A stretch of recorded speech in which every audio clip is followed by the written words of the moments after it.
Hello दोस्तों, welcome to sunrise classes. आज हम डिस्कस करने जा रहे हैं डीबीएमएस का थर्ड चैप्टर।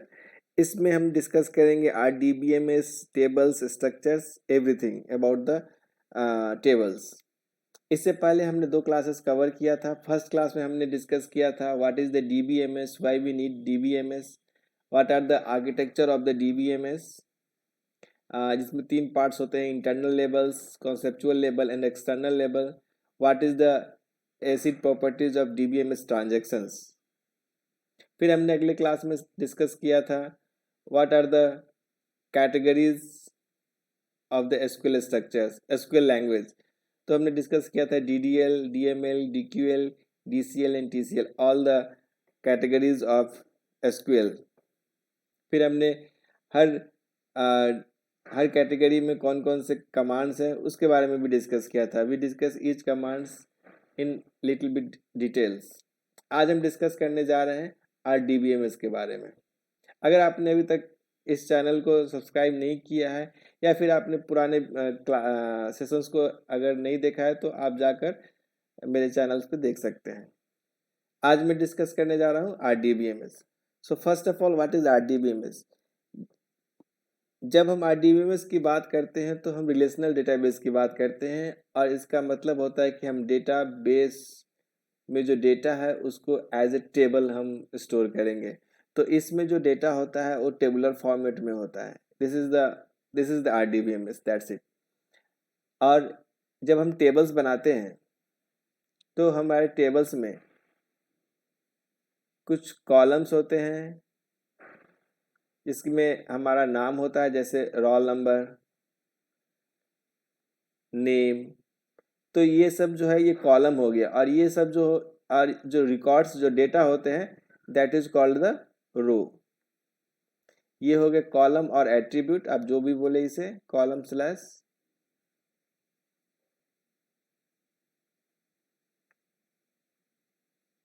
कॉलम्स और एट्रीब्यूट।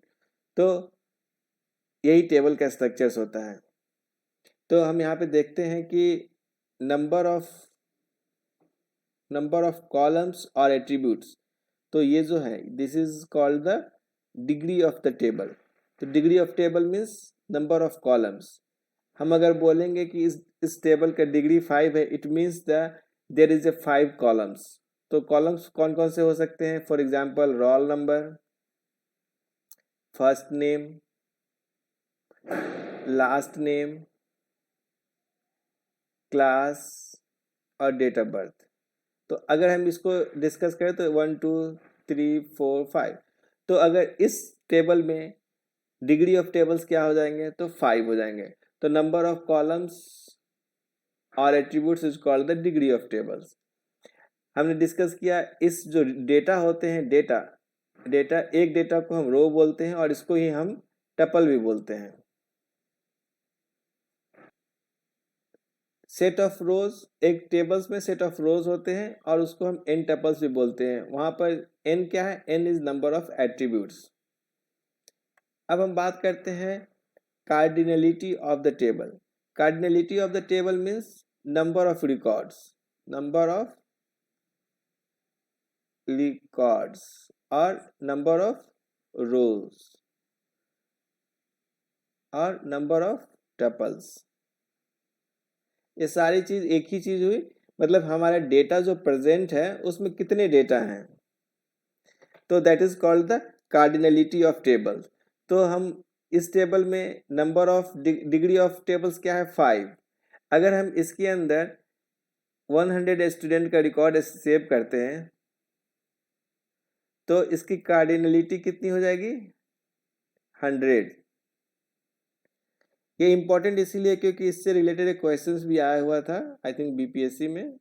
तो इसलिए ये इंपॉर्टेंट है, आप इसको समझना जरूरी है कि कार्डिनलिटी किसे बोलते हैं और डिग्री ऑफ टेबल्स किसे बोलते हैं। नेक्स्ट क्वेश्चन है कैंडिडेट की। What is the candidate key? Candidate की किसी भी टेबल में कैंडिडेट की के लिए दो प्रॉपर्टीज होना चाहिए। First is the uniqueness property and second is minimality properties. What is this? तो हम जब टेबल बनाएंगे, कोई टेबल एग्जिस्ट करता है तो इसमें मल्टीपल्स कॉलम्स होंगे, uniqueness property of the key means अगर कोई कॉलम और for example set of column, so हम मानते हैं कि कॉलम ए और कॉलम बी, अगर कॉलम ए और कॉलम बी पूरे टेबल में जितने भी रिकॉर्ड्स हैं उसमें यूनिक है, combinations of A and B is unique, that is called the uniqueness properties. तो कंबाइंडली ए एंड बी से हम टेबल में सारे रो को डिस्टिंग्विश कर सकते हैं। यूनिक है तो हम उससे आइडेंटिफाई कर सकते हैं कि कम्बिनेशन कंबाइंडली हम अगर बोले तो हम इससे आइडेंटिफाई कर सकते हैं कि हम किस रो की बात करते हैं। फॉर एग्जाम्पल ये मान लेते हैं डेट ऑफ ये नेम है और ये डेट ऑफ बर्थ है। नेम और डेट ऑफ बर्थ को कंबाइन करेंगे तो हम इस टेबल में स्टूडेंट टेबल में सारे रिकॉर्ड्स को आइडेंटिफाई कर सकते हैं। अगर हम नाम और डेट ऑफ बर्थ जानते हैं तो हम उसे यूनिकली पता कर सकते हैं वो किस क्लास में है, उसका रोल नंबर क्या है, ये सारी बातें। दूसरा, अगर रोल नंबर भी एक कैंडिडेट की यूनिकनेस प्रॉपर्टीज है, क्योंकि हम रोल नंबर से भी पता कर सकते हैं कि उसमें कितने सारे कौन से स्टूडेंट है, उसका नाम क्या है, फर्स्ट नेम क्या है, लास्ट नेम क्या है, डेट ऑफ बर्थ क्या है। तो रोल नंबर भी यूनिकनेस प्रॉपर्टीज को सेटिस्फाई करता है। Now this is called the uniqueness. Second is the minimality properties. What is this? This is the minimality means अगर हम यहाँ पर बात करें A column, B column and C column, ये ए कॉलम क्या हो गया, नेम, बी कॉलम क्या हो गया, date of birth, C column क्या हो गया, फॉर एग्जाम्पल रोल नंबर। तो combinations of all three definitely is the uniqueness. तो ये यूनिक प्रॉपर्टीज को तो फुलफिल कर रहा है, लेकिन ये मिनिमलिटी प्रॉपर्टीज को फुलफिल नहीं कर रहा है। क्यों नहीं कर रहा है? क्योंकि अगर हम इस कॉम्बिनेशंस में से ए को रिमूव कर दे और बी को रिमूव कर दे तो भी only C can be unique, C will be unique.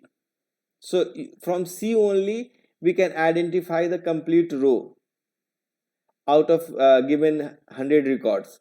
तो roll number, तो ये जो combinations है A B C is not fulfilling the minimality properties। तो इस case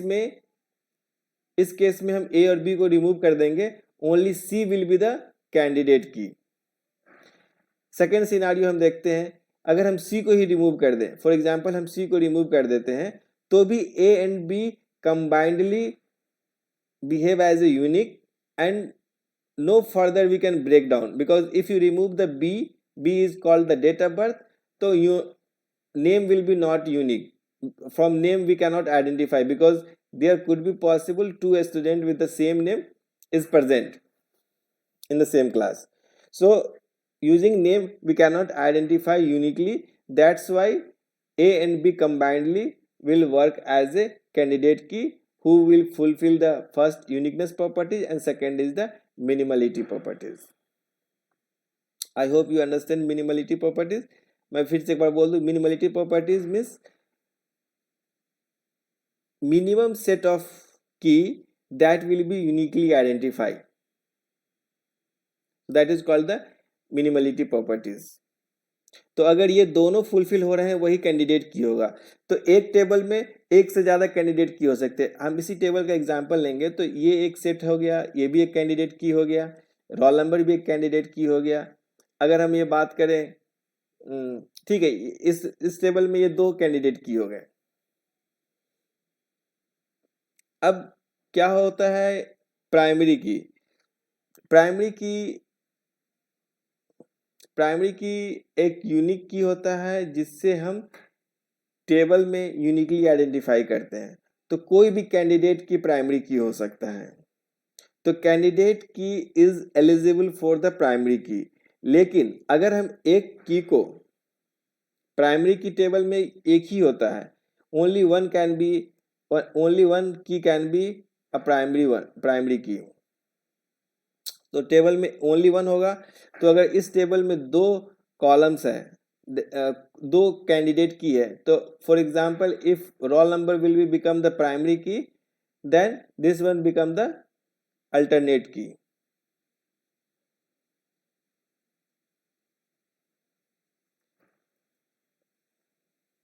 this is called the alternate key. अब मैं फिर से रिपीट करता हूँ। फर्स्ट कैंडिडेट की के लिए हमें दो प्रॉपर्टीज होनी चाहिए, यूनिकनेस प्रॉपर्टीज और मिनिमलिटी प्रॉपर्टीज। एक टेबल में एक से ज़्यादा कैंडिडेट की हो सकते हैं। अब हमें प्राइमरी की चूज करने का टाइम है, तो हम किसी भी कैंडिडेट की को प्राइमरी की बना सकते हैं। तो अगर कैंडिडेट की दो कैंडिडेट की है, उसमें से हम एक को प्राइमरी की बना दिए, तो रिमेनिंग को हम अल्टरनेट की बोलेंगे। अब प्राइमरी की भी दो ऑप्शंस होते हैं। It could be either single primary की। अगर हम यहाँ पर रोल नंबर को बनाते हैं तो roll number will be only one key, so this is only one key, that is the single primary key. और अगर हम name plus date of birth को बनाते हैं, so that is called the composite primary की।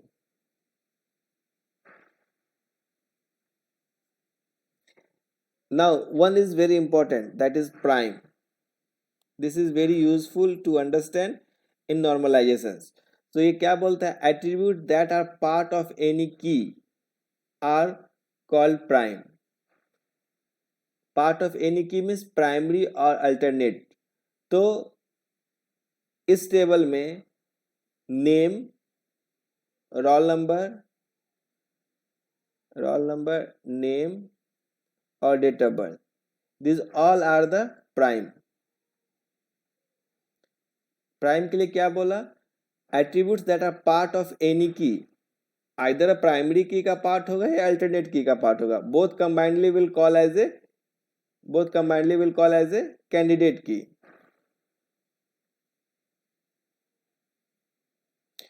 Candidate key means any key that is a candidate for the primary, so that is called the candidate key.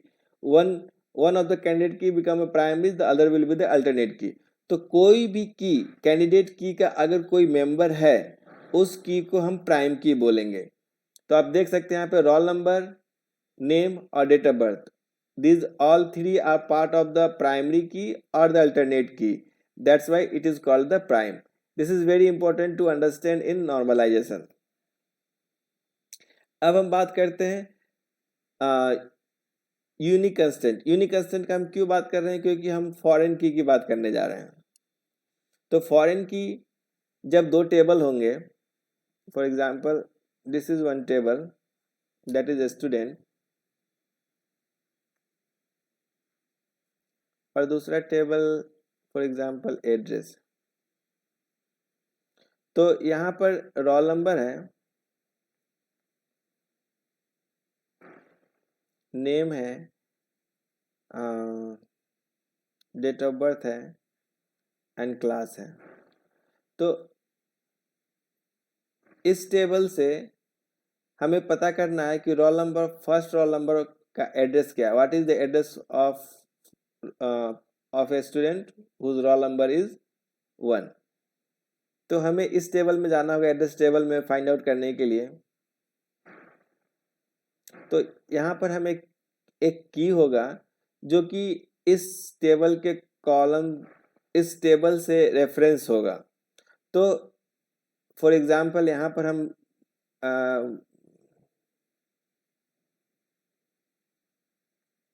For example address ID, अगर हम यहाँ पे column add कर देंगे, that is called the address ID.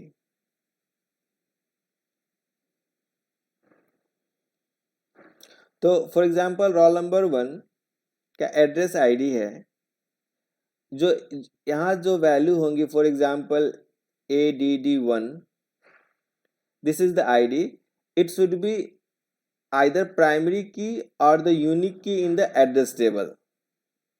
तो यहाँ पर हम ADD1 पे आएंगे आईडी पर, और हम फिर उससे हम उसका state, city, village, everything we can find it. तो इस रिलेशनशिप को बोलते हैं पेरेंट चाइल्ड रिलेशनशिप। ये हो गया पेरेंट, ये हो गया चाइल्ड। तो पेरेंट्स, इसमें जो एड्रेस आईडी है that is called the foreign key. Address ID is the foreign key and address id will be the either unique key or the primary key in the child table, that is the address table. तो इस चीज को बोलते हैं differential integrity constant. तो अगर child table में address ID की बात करेंगे तो it could be either unique और primary key always unique plus not null.